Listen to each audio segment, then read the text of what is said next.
All right, welcome to the podcast. We're doing authenticity, the Bible, Christianity, and the church. So, team, when you heard the title of this podcast, Authenticity, the Bible, the church, what was the first thing that came to your mind?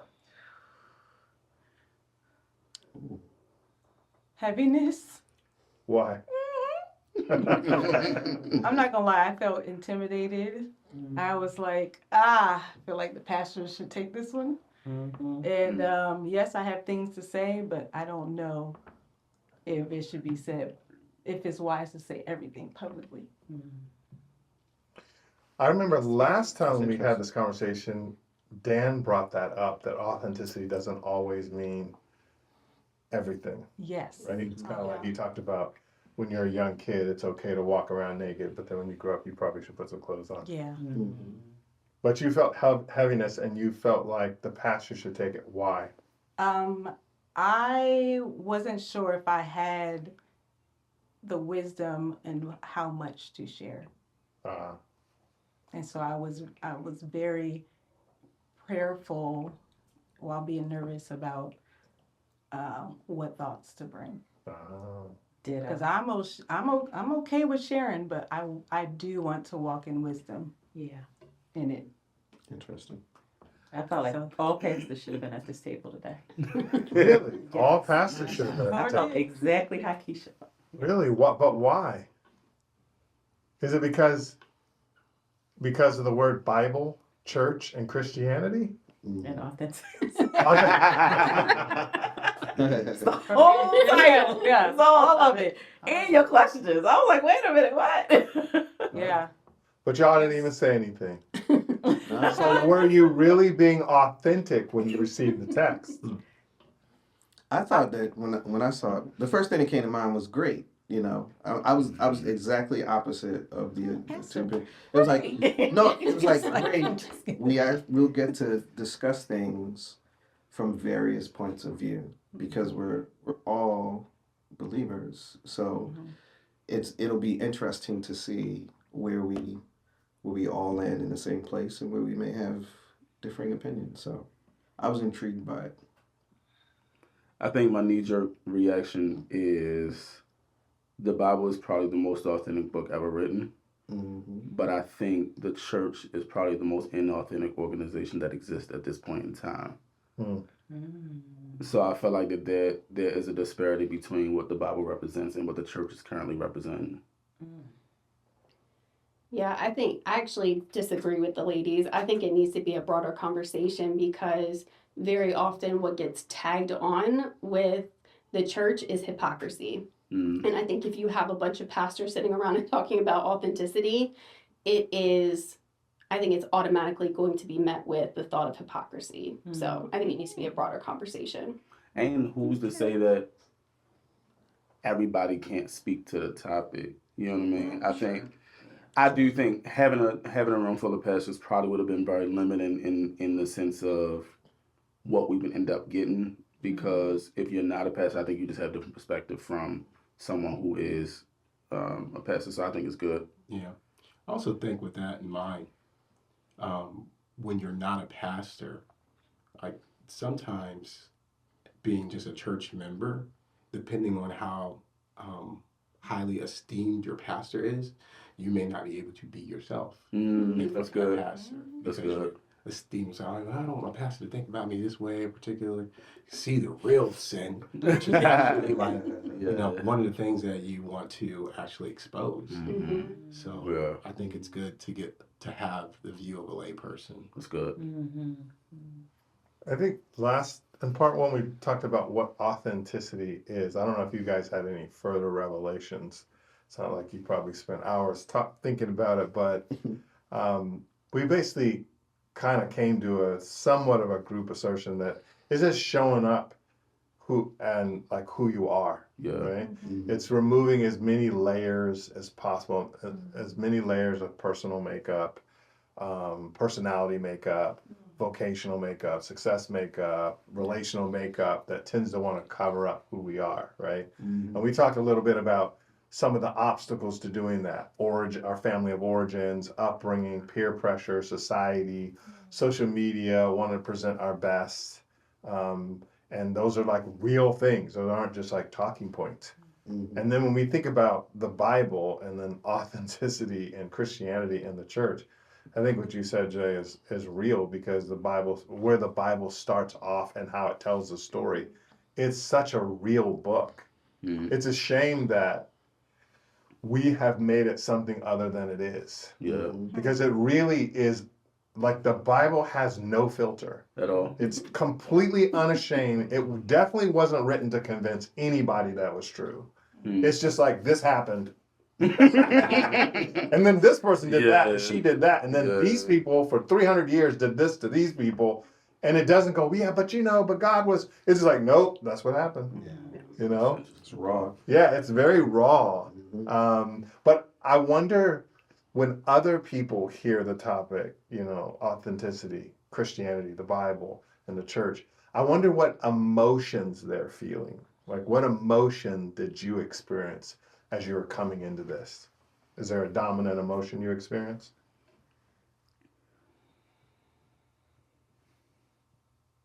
I think, well, it'll build off of what Megan was saying. Like, it's if I had to describe an emotion, it's like, man, is that even possible? So skepticism, some doubt. Like, is it really possible? Because we all hide behind, our various faces and things like that. And if we're gonna sit around and talk about the Bible and what it means to be a Christian and truly be authentic, a little skepticism, because like, people, who's gonna really bear it all Mm. in a conversation like that? So that's kind of what I felt. I was intrigued by the conversation still, but it's like, well, how deep we gonna get in here today? Yeah. That's what it was. How deep can this conversation get? That makes a lot of sense. Do you guys think authenticity is a thing for people who go to church? Like, do they think about it? No. And so if you say they don't think about it really, how are they relating to authenticity? All right, so I wouldn't say I don't think people think about it. I think people think about it in as much as they are trying to decide, kind of to your point, Mhm. how authentic can I be in this particular Yes. place?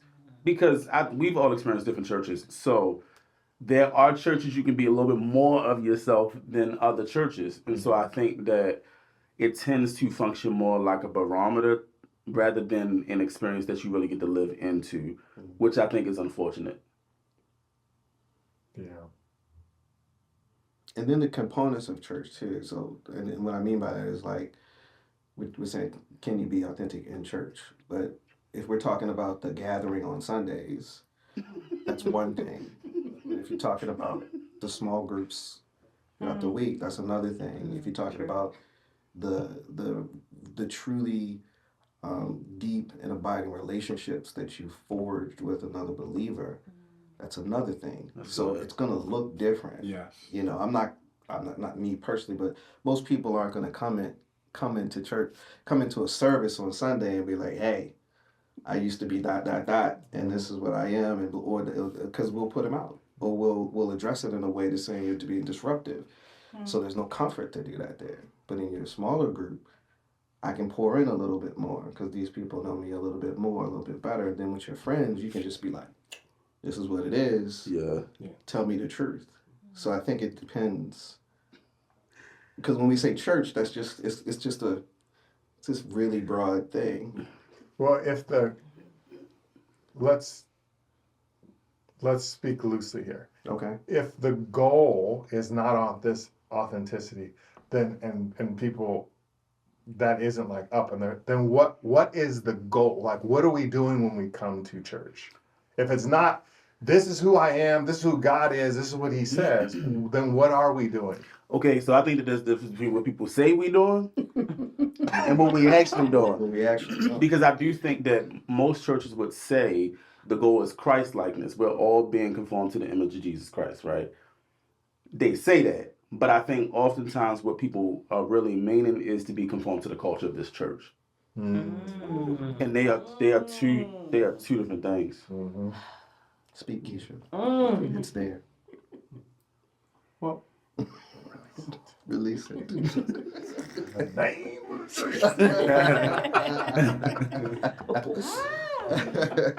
Oh, that was deep. What you gotta say, Chris?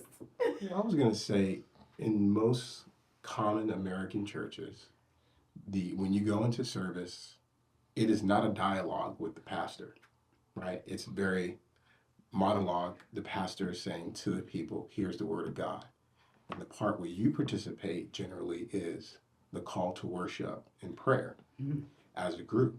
So you are there's not really time in that particular service to actually do the discipling in the area of being authentic and sharing with one another, right? That's the act, I believe, of coming to service to worship. Going back to what you were saying, in the small groups, in the after service is really where you do the fellowship and the being the church, I think.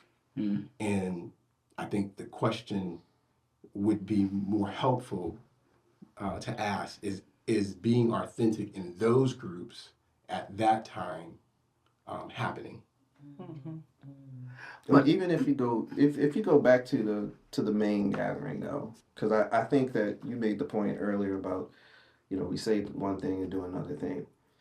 I have experienced people attempting to be transparent in those spaces, and they were quieted or they were ushered out. Why? Well, Let's not be condemning. Let's understand. That's the whole point of this podcast. And this is why not a is condemning statement. authenticity so scary in the church? Because what it presents to us in those spaces is a maybe some tension, because if you're coming to church and the purpose is to gather and to sing and to preach and to ... we've got this is what we came to do. If someone comes in there, you're disrupting what we're doing, and then so that authenticity cracks that. And so are you prepared for it? It's like a stress test almost. Like, you do stuff normally, and if you really want to see if your business is effective or if what you're doing is a well-oiled machine, you do a stress test. And so you got to throw something in there to throw it off. When that happened, and when I witnessed it happening, that's what happened. The reaction was, hey, whoa, this is not the time for that. You hear stuff like that, or we can address that later. And it's like, well, if I'm to show up authentic and I'm high, I come in here stinking of the best weed in the world, and I'm going through something and I'm crying, or, I just got beat or something like that, and I show up in the middle of service, what is going to happen? And I think there's exactly. Yeah. Which we have But is that the culture of the church? Because I've gone to a church before and I've seen people like literally run around the church. I'm like, what are they doing? But the other people look like it was normal. But to me, I'm like, why is this person running around this church every Sunday? My grandmother was a runner. I'm not talking about in the I think spirits. I know what you're talking about. I'm saying like where we're having church and a bum comes in, Okay. or somebody walks off the street and, hey, I'm hungry, or can you help me, or I need prayer right now. What would the reaction be? I think it's a control thing. Sure. If I'm being completely honest. So funny enough, as y'all were talking, Chris, you were talking, Greg, you were talking. My grandfather was an alcoholic, and he would come in church, and my grandmother was a preacher at that church.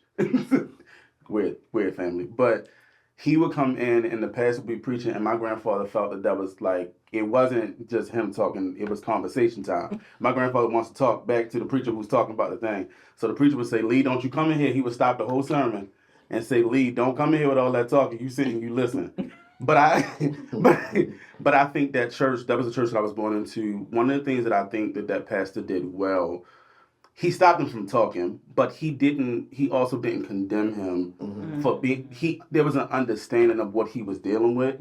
In that church, he was dealing with alcoholics and drug addicts and all that kind of stuff. So I think that there probably needs to be a sensitivity of tone to who your congregation is. Who are these people? Who are the people? What are their needs? How could this function? How should this function? Because maybe if you have a church where there are people who have those types of needs, maybe your service shouldn't be as stringent Maybe so. as some other churches' services should be. maybe there is a space to kind of stop and pray. Pastor Aries Church was like that. Yeah. And so I think unfortunately though, a lot of churches fall into we have to fit this model of what church should look like. Mhm. So we start service like this, and we go here, we do this, and this is where we end. And anything that interrupts that Mhm. is just that, it's an interruption to that. Well, and I think sometimes it's more than just control, it's fear.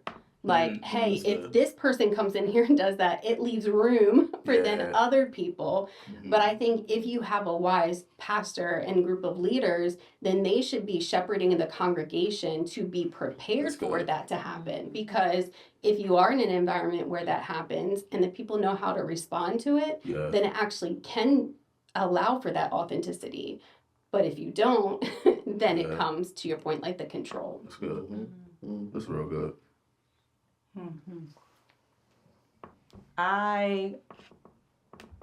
Can I go backwards a little bit Mhm. to I've had more of a tension of or feeling as though it's a risk being authentic with being a leader That's good. within a church, That's good. Yeah. amongst leaders within a church of a certain culture. Mhm. And I'll say there was a time where it was very difficult because a situation happened where I was leading and I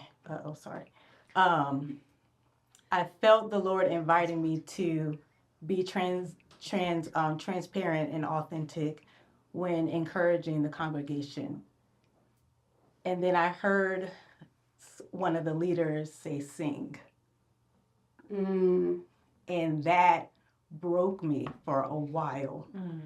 Because it was like, tag, I took the risk, Mm. but apparently I talk too much and I should just sing. And that is what part of my job is as the worship leader, is to sing. And so there has been tension between being authentic within leading a congregation and when it should just be, well, the focus should always be Christ, right? But there are times where the Lord is using you to be authentic with whatever He's calling you to share with the congregation. And sometimes it's met with, we didn't call you to do all of that. Yeah. You sing the songs, we're going to meet with Jesus, and then you sit down. All right, but let's go ahead and talk about it then. But some people be jealous though. So, we Well, can. I don't think it was jealousy in that. Okay. I I don't know what the person's heart was. I think it could have been, we need to get out by a certain time. And so the set is 25 minutes. And so that's what it is. And so I submitted to that. I did eventually stop and did sing, but I don't know. That was a rough one. Sure. Because I never got to have the conversation afterwards, but that can do something to someone Yeah, definitely. when you're trying, because for me it's a risk, because Yeah. it is a lot easier for me to just sing. Yeah. I Yeah. promise you. Yeah, so I think it could be a struggle. It's a risk within church, within being a leader within a church. So Absolutely.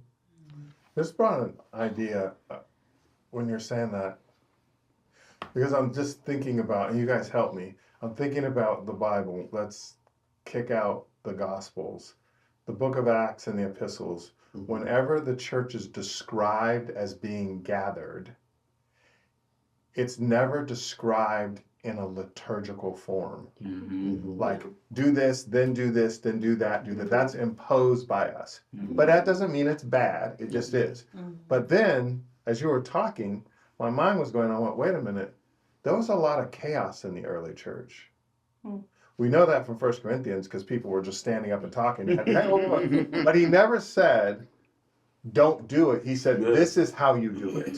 Yeah. Oh, I have a word from God. That's good, but do it in order Mhm. and make sure it's submitted here. I have a question. Well, ask it home or do it in this order. Or I want to pray. Okay, make sure you're doing it with holy hands or whatever.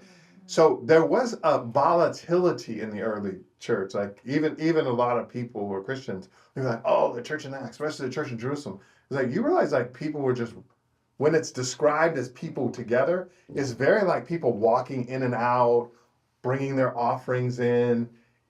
It's never described as like Peter opened in prayer, John preached for 30 minutes, Yeah. you know, Sister Shiloh sang 3 songs, then they took the Lord's Supper. It just says they were committed to the apostles' preaching, the breaking of bread, fellowship, and prayer. But it doesn't say like the order, how much time. It talks about them being in houses. And you can imagine if the church was in houses, then how orderly was that? Was it like ours? Was there an agenda? Was it like, okay, you know, 7 minutes for reading through the, you understand what I'm saying? Yeah. Much more authentic. And organic. What did you say? I think it would have been much more authentic. What? I think the church gathering would have been much more authentic Yeah, I think so too. in homes versus. And I think, to your point, authenticity scares us, Absolutely. which leads us into the next point. There's a reason why it scares us, though, Mhm. because it scared me. It still scares me, and it scared me in the past. Mhm. It's one of the reasons why I got myself in all the mess I was in.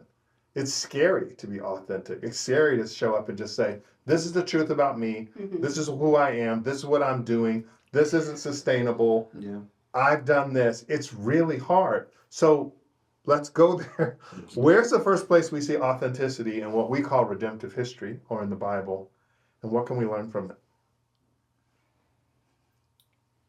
Genesis 2, Mm-hmm. when they were naked and unafraid. Yeah. That's pretty authentic. Mm-hmm. Yeah. Any other observations about that? About Genesis 2 or about the question? Yeah, first time we see authenticity in redemptive history in the Bible. I mean, I think it speaks to the fact that we were made to be that.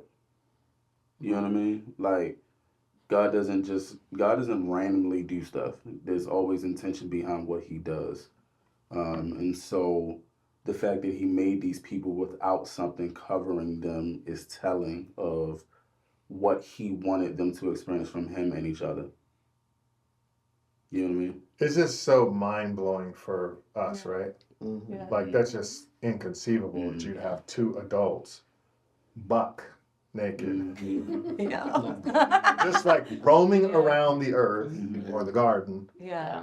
with no shame, which is, Shame, it's like yeah. shame and nakedness are just like this. Mm-hmm. Yeah. That's like, again, if you were trying to convince people that the Bible was like this good book and you should listen to it and God, you would not put that in there. Yeah. It's it's weird. It's Yeah. like, for us, it's like, that's like some kind of weird sexual, I don't know. Yeah. Well, another place we see it is right after they realized that they were naked. And there was an authenticity in that because then shame was introduced and then fear did come, you know, and it led to behaviors that were connected to that realization. And so when I reflect on that and I think about that, it's like, well, what is my response to fear? It's the same. You know, I want to hide. What is my response to shame? I don't want anybody to know. What's my response to guilt? You know, I want to cover it and make sure that it's never discovered. So even though that was the introduction of sin, it still brought about a level of authenticity because that's once that relationship was broken, there's something very authentic about how you feel and exist in that. And so, yeah, that's where I see it. The response to sin. Yeah. Any other observations about early Genesis? So my mind immediately did not go to Genesis 2, but to Genesis 4. Because y'all, Not 3. I decided to skip that. Next chapter. I think that something that probably could be good to talk about in reference to this conversation is that God is not afraid of our authentic selves.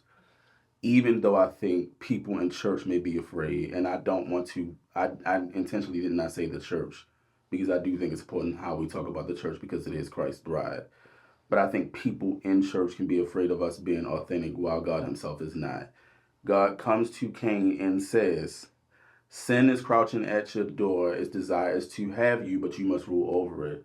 God knew who this man was and wasn't, I might get in trouble for saying this one, but he wasn't like turned off by that.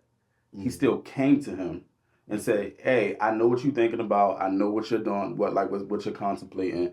Here's what it is. The man kills his brother anyway. God comes back. And then Cain is like, my punishment is too much for me to bear. And God is like, no, I got you. I'll cover you. I'll protect you. Nobody will take you out.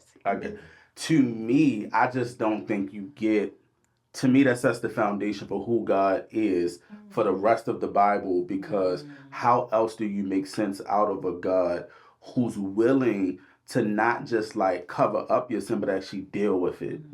How could he deal with it if he doesn't see it? How could he deal with it if it's what's the word, unseemly to him? I don't know the word, but if it's like unsightly to him, how could he deal with it if he's turned off by it? And it's not to say that God isn't holy, because we do believe that he is, but I think that there's something beautiful about seeing in his holiness still doesn't keep him completely away from us. That there's still something that he's willing to do and call us to in that. You know what I mean? So, yeah. Yeah. I had a similar thought of authenticity. It isn't the fall, but it was in how the Lord responded, because Yeah. I think we got to see, we are able to see him authentically, and that is his justness, but it also his mercy and his love. And, you know, the way that he laid out the curse and all of that was, hey, I'm going to hold to what I said because you were disobedient, but also, hey, I have a way to not only redeem you, but redeem humanity. And so to me, the most beautiful part of authenticity in Genesis is the Lord and who he is. And even he covered there. Yes. He covered Yes. them. Yeah. I gotta say one thing about Genesis 3. Covered their shame. We always be talking about like the kind of the prophetic mentioning of Jesus coming. But to me, the most beautiful part about that is the end of the chapter where God doesn't even finish his sentence. He just kicks them out of the garden because there's such a sense of urgency to protect them. Yeah. Like, that part blows my mind, to be completely honest with you. It's like, now the man's become like one of us and he doesn't even finish the sentence. He's like, I got to get them out of there. Yeah, what stands out to me, to your point, is it says, and the Lord clothed them. Yeah. Yeah. And you know, the theologians have always said, well, you know, that was the first sacrifice, it was pre, and they have all the theological names for it. Maybe the text doesn't say that, but maybe. But to your point, why did he clothe them? Well, because they realized they were shamed. They were shamed. And they went in the bushes to hide, and they made covering. Yeah. So that activity did what? It disrupted their relationship with God, because he came walking in the garden and he was like, where are you guys? They're like, we're hiding. Yeah. Why did he cover them? Because he knew they're not going to be in relationship with me knowing their shame. I have to give them something to cover them in order to bring them back into relationship with me. That is authenticity with God and others. And not just with God, but with each other. So I'm going to clothe you guys so that you guys can make it and you guys can have a relationship, which is, again, crazy because, especially in today's world, it's like when people sin, like myself, like others, when we sin, we're like, let's point it out. Let's make sure we're not like the world, which is good. But what you often don't see, especially corporately, is using the same vehemence to say, where are you? The same vehemence to say, no, I'm calling you because I want you to come out because we want to clothe you. Wow. We want to create an environment where you don't stay in the bushes. You don't keep covering stuff up. You come out and you fellowship with us. Yeah. Now, if you committed to staying in there, you can be in there. But it ain't because, so in other words, there was an environment in the garden that was conducive for them to come out. God was there, invited him to come out, and then he was like, I'm gonna take care of this. Not just the future, Genesis 3:15, but right now, here's some clothes. And I'm gonna remove you from the danger. Do we? Like what? But that goes all the way back to the original question that we started off with. That environment is not prominent. I won't say it doesn't exist at all because that's a blanket statement. There are places, I'm sure, where that occurs. But that is not what's promoted most times. So for some, when people within our Christian family fall, oftentimes we're the people with the pitchfork going after them. Not with the intention to say, hey, let's restore, let's love, let's bring back. Well, let me ask you guys a question. So let's just deal with this. What emotion fuels us to why does it seem like in some circles we're more vehement towards having the pitchfork in our hand? Fear. It's fear. And what are we afraid of? If we don't get this one, I think it's back to something that somebody else said earlier. It was like, if we let this go, then everybody's gonna think this is okay. But I think that is a fear-based response. You know what I mean? Like, and it is a control issue too. We must stop this now. You know what I mean? But I think what it's missing, I have so many thoughts. I think what it's missing is a couple different things. Number one, we can't eradicate sin. Only Jesus can do that. So that's a terrible thought to think. If I get this person out of here, then all the sin is gone. That's stupid. I think the other issue is, I don't even think I was going to ask this as a question. I don't even think people in churches see that they're not being like Jesus and they're being like the world. You said, we shouldn't just be pointing things out, but we should also be balm to people, like healing them. The world, we are all on social media in some form of fashion. That the world exists to point out what people do wrong. Like news outlets, that's what they make their money on. And I think that for me, it's unfortunate that the church, people in church can't see that they're doing the same exact thing under the name of Jesus, who wouldn't even do what they're doing. But I don't think it's a modern church thing. I think you can go back to That's the true. Pharisees, and that's how they operated as well. That's one of the issues that they had with Jesus is, why are you talking to sinners? Yeah. Why are you doing that? Why are you not condemning? I think about the lady who was caught in adultery and all of that. It's all about, Jesus, why are you giving grace? We're supposed to be almost hunting out the sin. So I don't think it's a modern day church problem. I think it's been around for centuries. Yeah. It's a notion that it's this notion that we put ourselves in the place of Christ, and then in doing so, we act in ways that aren't Christ-like. Somebody sins, okay, we need to correct it or fix it or eradicate it, as opposed to what we see scripturally. It's like embrace, bring back, restore. Like it's all these things, like to restore, so that this brother can be restored, so this sister can be restored. And when we get caught up in the punitive aspect of it, some people feel, and I've heard it expressed and seen it, they feel as though they're acting on behalf of the Lord in order to execute holiness and righteousness and justice. Like, you are so far out of place right now. What we should be doing is trying to be as Christ-like as possible in that. And that doesn't mean that we sign off on things and that we say things are okay, or that we promote things. We're supposed to stand for truth and all the things. So I'm not saying that just to make sure that that's not on camera. I'm not saying that. But I am saying that there is a point in which Megan brought up where, like, we see this picture of Christ pursuing sinners and pursuing people who are broken and fallen. Think about what happened with Peter on the beach, after denying Christ. He didn't come up to him and he told him he was going to do it. He was like, you're going to deny me, dude, and he did it. And then what do we see him doing? Like, he's cooking breakfast and loving him, like, come on back. And then, I mean, in a sense, that's what we see. Yeah. And that picture gets lost when people fall. So you can't be authentic because you historically know that the church isn't going to do, the beachside breakfast with Peter with me. They're just going to come after me. Yeah. and try to drag me as much as possible. So why would I be authentic in that space? Why would I be open in a place where I'm going to be condemned and convicted? I get that out here. Tell me what the difference is. I know you probably got something to say, but I have a question. Do you have something to say? Well, I was gonna, cause you said fear, I was gonna say pride is also something that I think happens, and that we think we know more. We think we are being like Christ, and that Christ needs our help. And so there's a lack of humility, like we know better, and so we have to be the ones to call out the stuff. So I think fear, but I also think a sense of pride and self-righteousness. I just want to ask the table real quick, like, and you, why do you think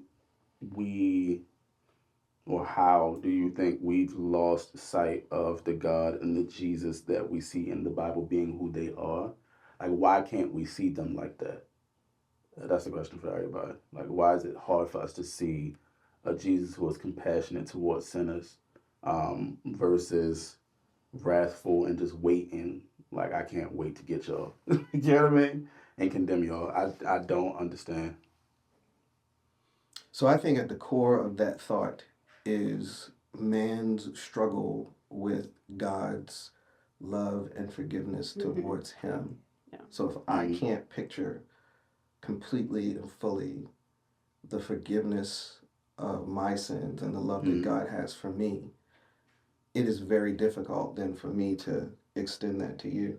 Yeah. Because if I stand still dealing with my guilt and my shame and my fear that's associated with me being a broken sinner who has been delivered, and I still struggle with that concept, how hard is it then for me to extend that to you? Because I still see myself that way.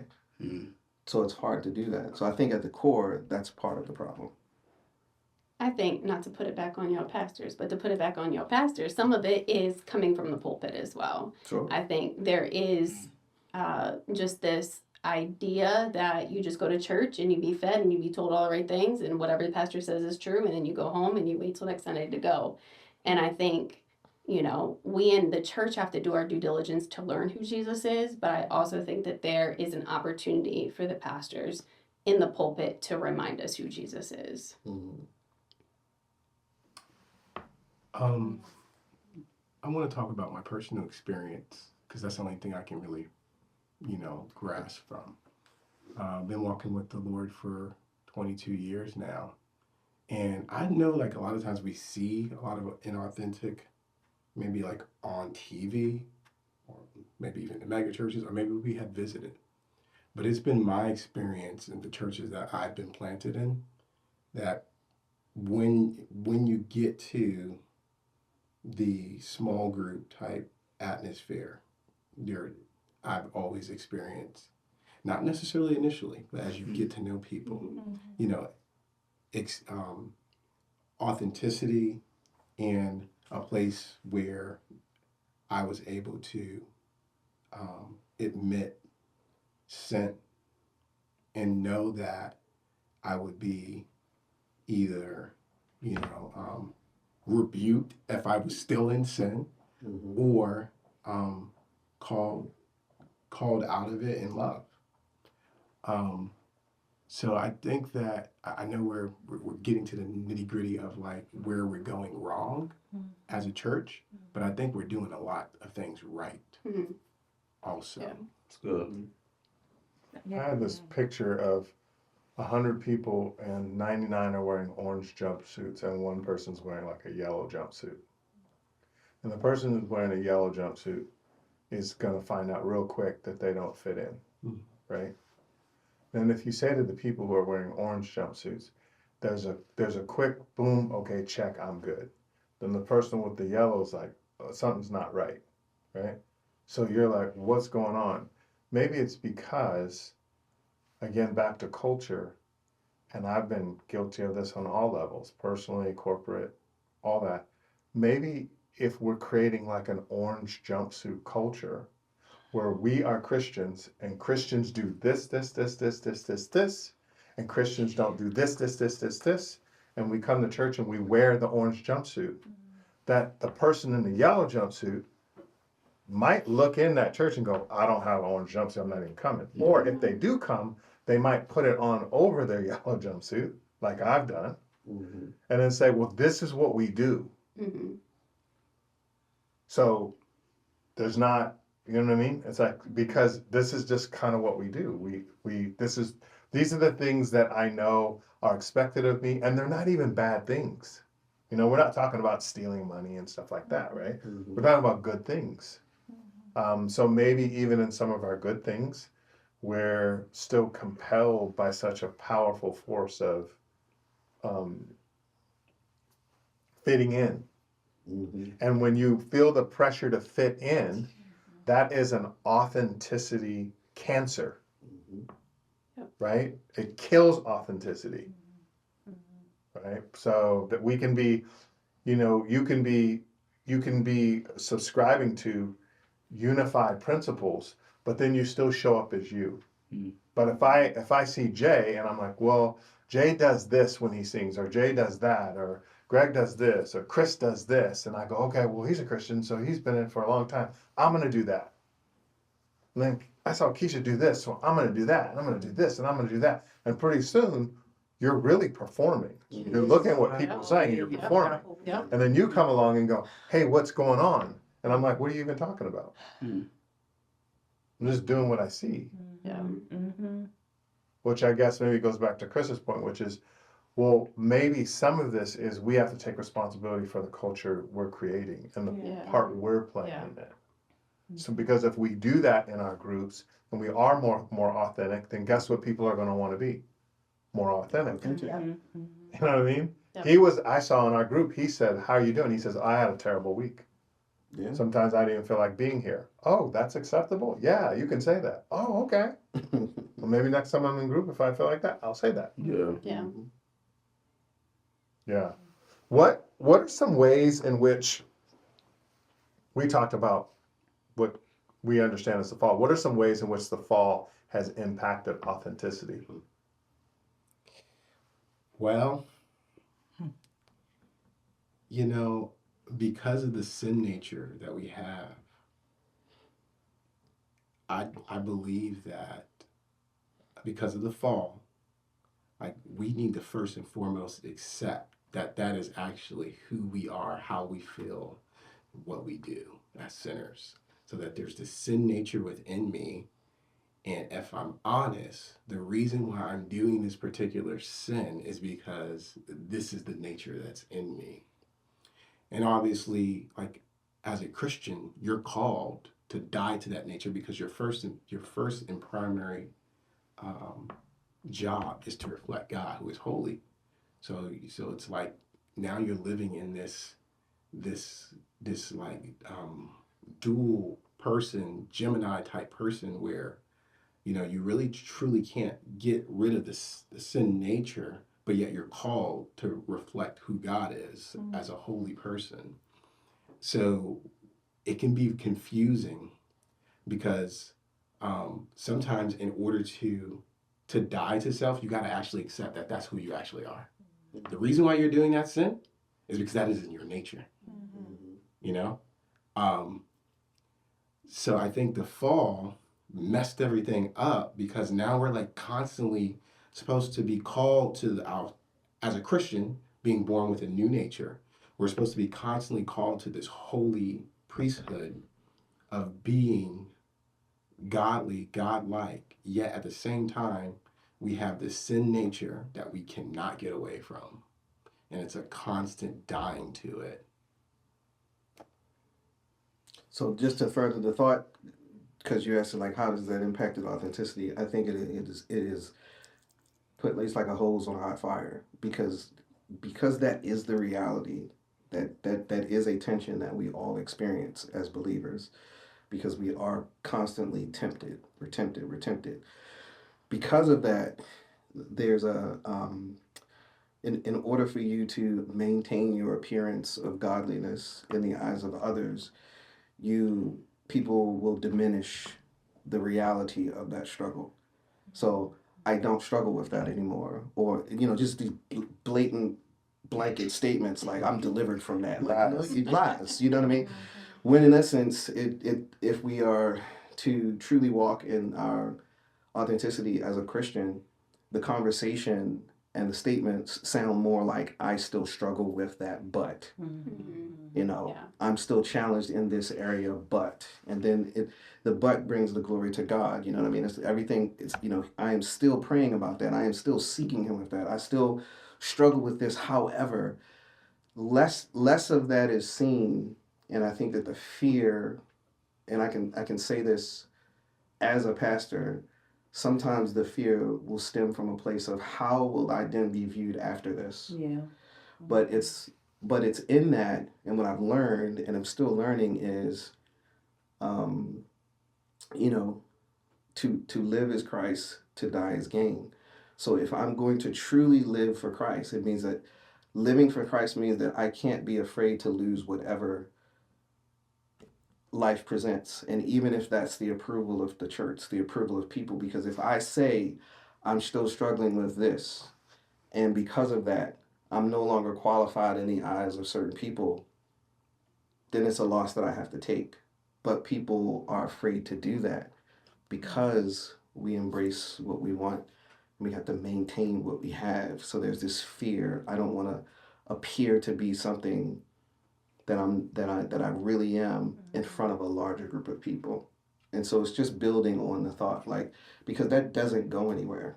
Yeah. Yeah. It's like when, you know, you ask somebody how you doing. Oh, I'm blessed and highly favored. Yeah. You know, that's what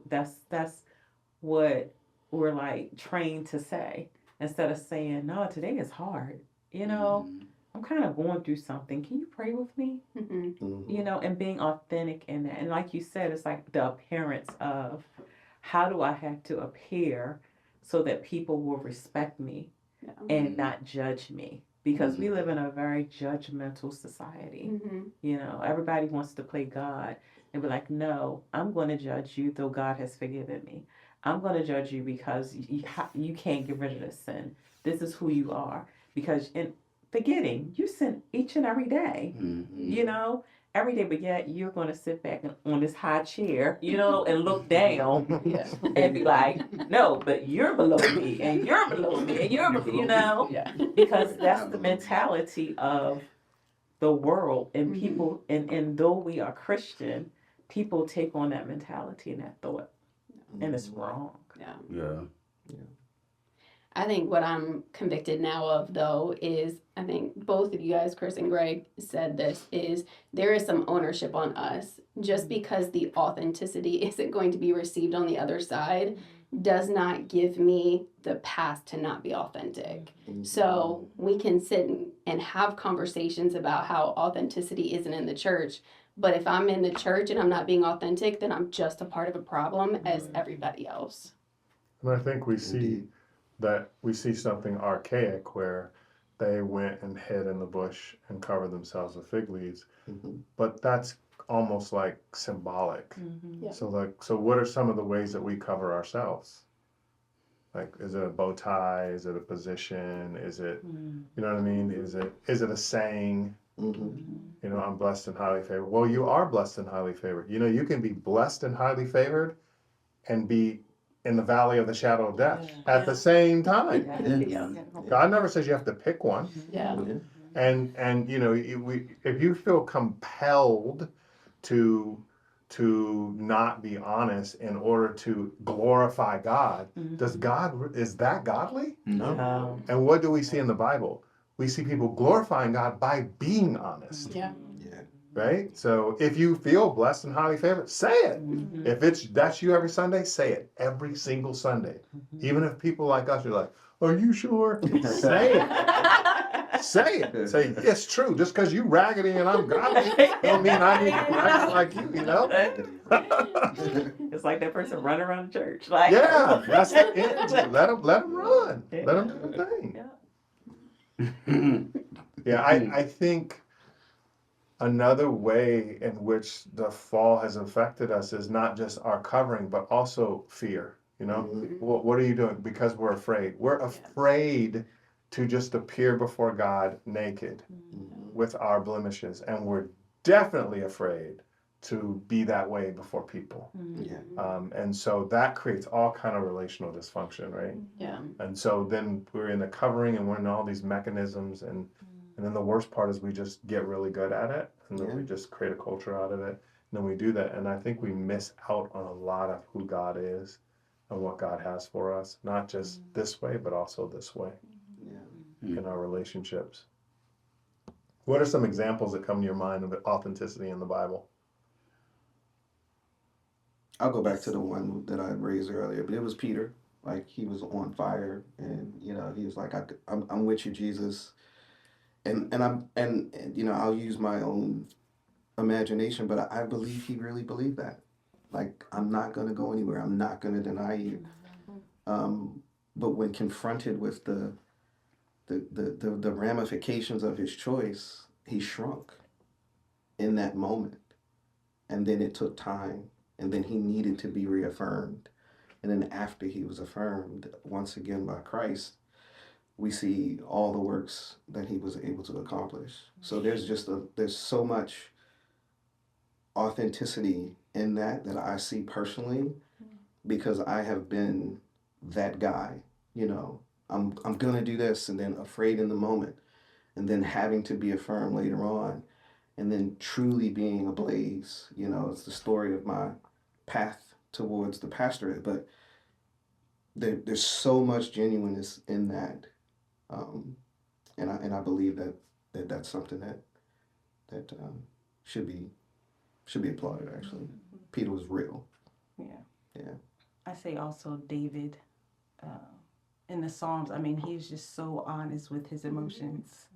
Something that I can struggle with, but like, he was so honest, and God sat with him in it and didn't allow him to just sit in it, but he brought him out of everything because he was so honest with it.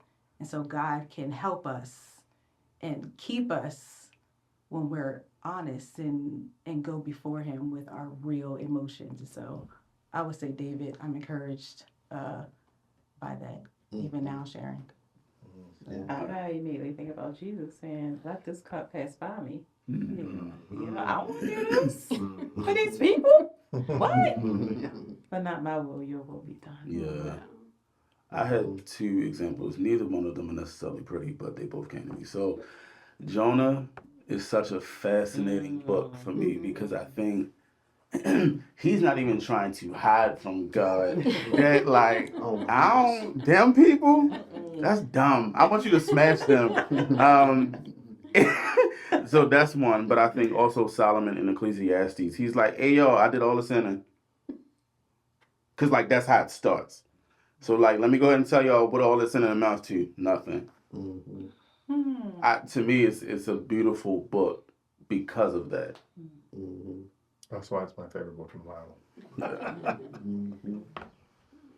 I think Paul is another one of, he was authentic, and Dan talked about this last time, and you brought it up, of deciding to have wisdom with your authenticity. And so he was authentic to who he was, but it looked different in different audiences, whether he was around the Jews or around the Gentiles, or whether he was writing, or whether he's in person, whether he is in, the temple, wherever he's at. I feel like he did a really good job of being authentically who he was, unashamed. Oh, I think Real about his weaknesses. Yeah. I think early Moses is like, God, you chose the wrong guy. Love that. Yeah. Man, I stutter. What? I'm reading through Exodus, and they go out, and then they're like, they get through the whole Red Sea thing when they tell Moses, you brought us out here, you're gonna kill us.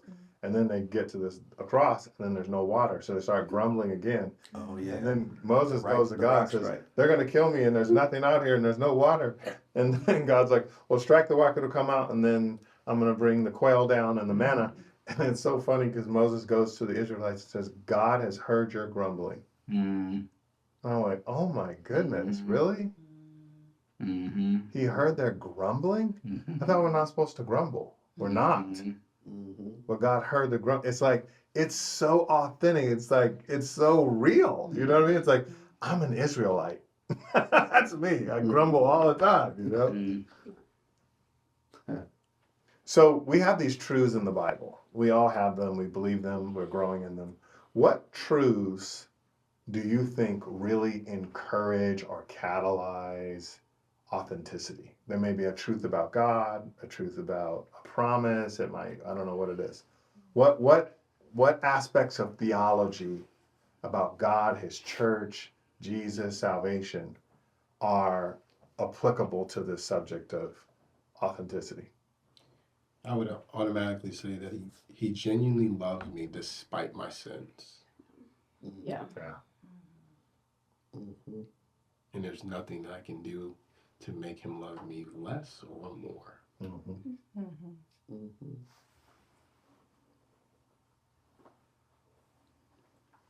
Any others? It's the knowledge that, and it's echoed throughout Scripture, but that he just doesn't leave. Like he will not forsake us, and we saw that with the Israelites. We saw that in the Psalms, where like I can make my bed in hell. Like where can I go that you won't be there? You know. And then it's Jesus saying, you know, I'm leaving, but I'm going to prepare a place, but I'll send the Comforter, and he's talking about his Holy Spirit, and then God's Holy Spirit is evident even to this day. So the whole concept that God will not leave and forsake is a truth that I rest in a lot, because I felt like I should have been left based off some things. Mine is from 1 John 2. John's like, I'm writing these things so that you do not sin, so that you may not sin. But if anyone does sin, we have an advocate with the Father, Jesus Christ the righteous. I just think it's incredible that Jesus is advocating for me on the premise of knowing I'm going to mess this thing up. Like, that's the default setting. It's like, I'm going to go to the Father and I'm going to plead your case because I know what you're going to do at some point. You know, and again, it's not an encouragement to sin, because he literally starts with, I'm writing these things so that you may not. But I think it is beautiful to know that when we do drop the ball, Jesus is there not to pick the ball up, but to pick us up. I think it's encouraging to me to read the Bible and see that God always uses flawed people. And so I can be authentically who I am with my sin nature and know that the Lord can still use me. And that's what I cling to.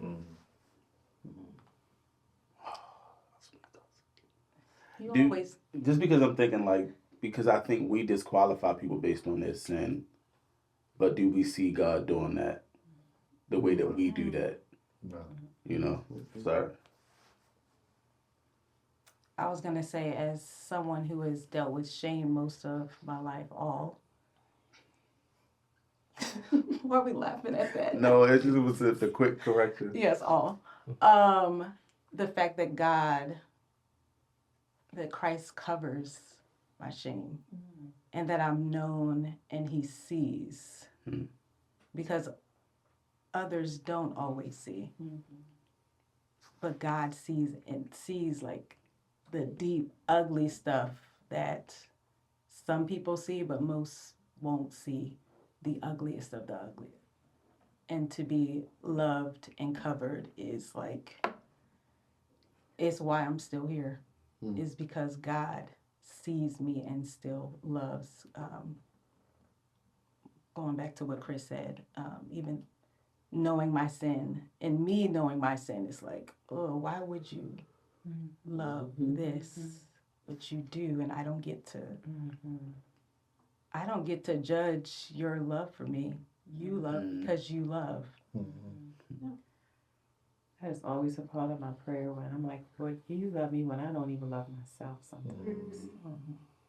And, you know, even in my brokenness and in the things that I've done throughout the course of my life, and you have still stayed with me no matter what. Like, you've still covered me. You've still provided for me. You've still protected me. You've kept me.